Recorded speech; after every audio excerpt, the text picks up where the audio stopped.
Hello, and today I will be talking about stepping out of your comfort zone. And let's begin with what is the comfort zone? And the comfort zone is really what is known, what you can predict. So that means all the ideas you have about yourself and the world, what life is, what will happen, all of these things are things to hold on to give a sense of stability into a chaotic world. Or that's the thought anyway, the thought that this gives you stability. And these ideas can be both positive and negative. You can perhaps have great comfort in that you're being funny, or that you're a loving, caring person, or that you're smart or good at your job.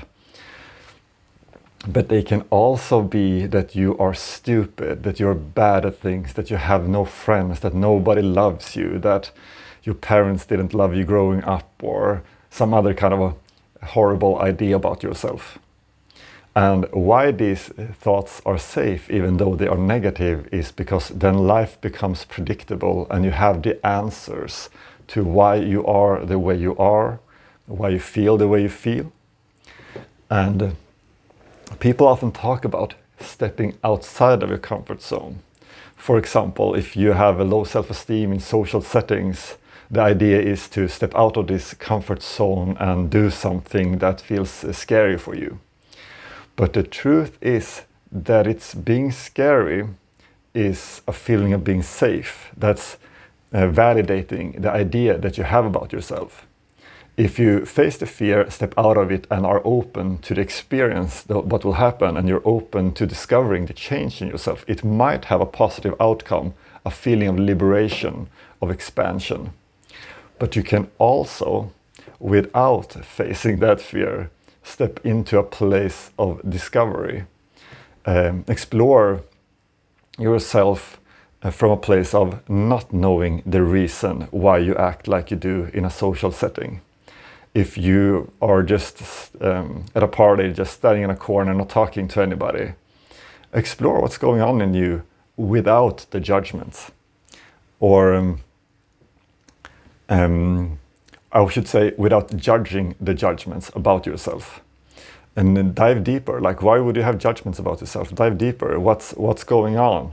Is there perhaps an idea about how you should be talking to other people, what they should think of you, how you want to be perceived? Do you have an image that you want to be perceived perhaps as cool or smart or funny or whatever? And if you engage with people, maybe that won't be true in that specific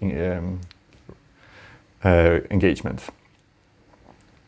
And that will shatter a form of a thought about yourself, who you are, instead of just exploring who you are in this relation, in this situation. And so the place of stepping outside of the comfort zone is to step into the new. And you can step into the new before you act.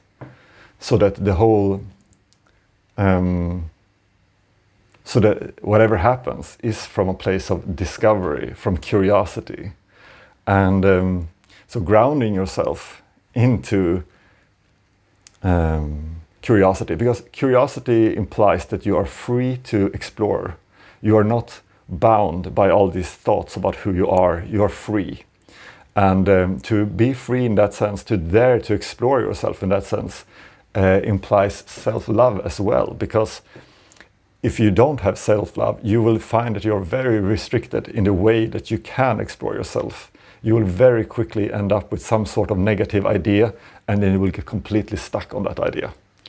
And as long as you get stuck on some sort of idea that is limiting, that is based on a belief about yourself that you are incapable, just know that you have not reached the bottom. The depth of it goes deeper and will always end up in a place that feels free and loving.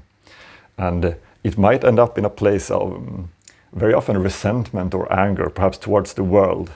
The world hasn't understood you, people didn't realize who you are, or didn't see how loving and caring you are, or they didn't appreciate you for some reason.